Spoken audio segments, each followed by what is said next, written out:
Hello, your success criteria in math today is I will know I'm successful when I can add numbers that end in zero using place value and mental math. As you're listening, please think about this question. Why is it easier to add numbers that end in zero? Here's a number 300, and I want you to watch as I think aloud and solve these problems. I have 300 and I'm going to add 300. Well, I can always stack the numbers and add, but right away I notice these zeros here, which makes this simple. So all I really need to add are the non-zero digits, or 3 plus 3 is 6. So 300 plus 300 is 600. Here's another one, and this time I'm going to add 3 tens, or 30, to my 300. And this time, it's even easier. I don't have any hundreds, so I don't even need to do the adding to this hundreds place. I didn't add any hundreds. I am only adding 30, and I know that anytime I add 0 to a number, that number stays the same. So the 30 is added to the 0 in the tens place, which is 3. It's not going to change. And of course, 0 plus 0 is going to be 0. So the answer is 330. And I can see that in my place value model just to prove that this does work. Here's one more. I have 300, and this time I'm adding 3 ones. Again, super easy because I'm adding this 3 to 0, which when I add 0 to any number, it doesn't change. I just need to make sure that when I add this 3 goes into the hundreds place value because I have to keep the place value in my head.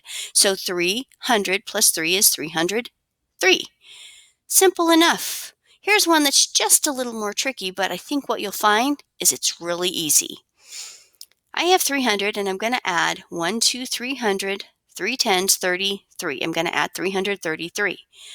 At first, I thought this was hard, but then I saw these zeros, and I noticed I'm adding these 3 tens and 3 ones, or this 33, to nothing, to 0.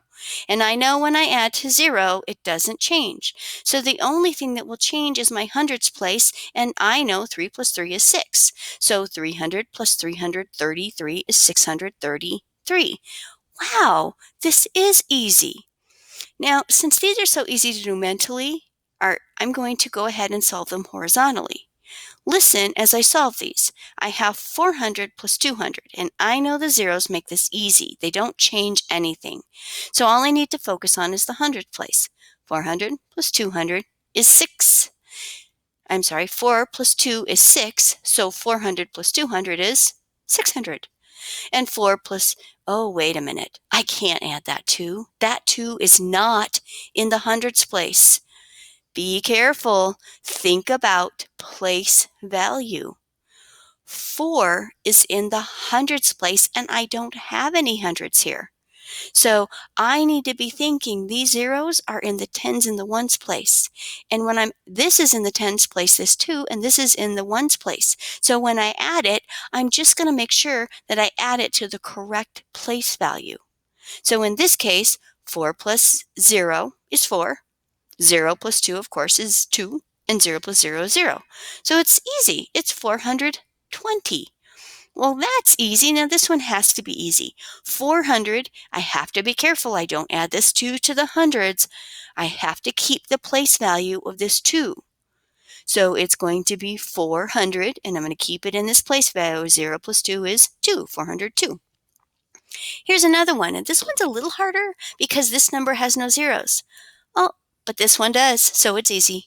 100 plus 135, well, that's simple. I have zeros here. Don't care about those. I know that when I add 35 to 0 and 0, or 3 tens to 0 tens, it's 3 tens. And 5 tens, or 5 ones to 0 ones, it's 5. So it's going to be 1 plus 1 is 200s, and 35, 235. Oh, well, this one, I have to be careful. I can't add this 3 to that 1. This 3 is in the tens place, and this 1 is in the hundreds place. So I have to think about this number. What is that number? That is 1 100.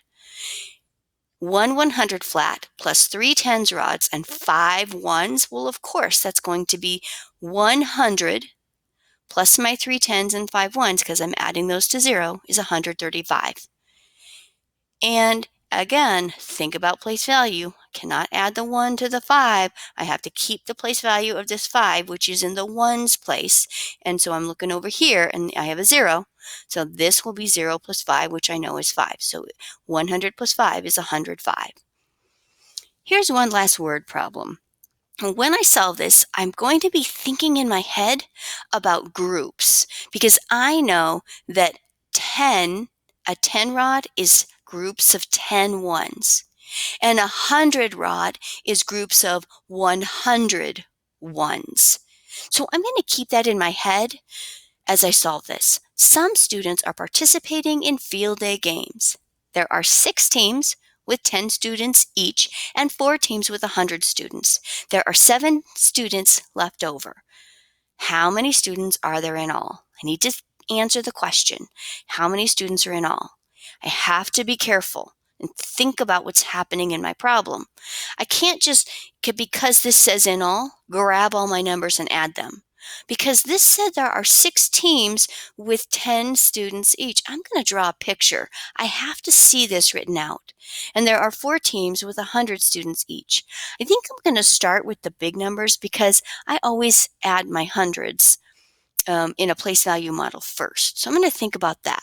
I have 4 teams. And there's 4 groups, and each one has 100. Well, that's kind of like 100 flat. So I think I'll draw them just as little boxes. There's 100 students, and 100, and 100, and 100. And there's my 4 teams. Okay, that's easy. I know that 4 teams with 100 on each is going to be 400. Well, now I have 6 teams, but these are smaller teams. They only have 10 each. And I know 10 is kind of like a 10 rod. So I think I'm going to just set these up as 10 rods. I have 6 teams, and there they are. There's 6 teams, and each one I know has 10 individual students, because I know for every 10 rod there are 10 ones. And I know that 6 tens makes 60. But there are 7 students, and it didn't say they're on a team. It just said they're left over, which means they're not in a group of 100, and they're not in a group of 10. They're just left over. They're just like little ones out here.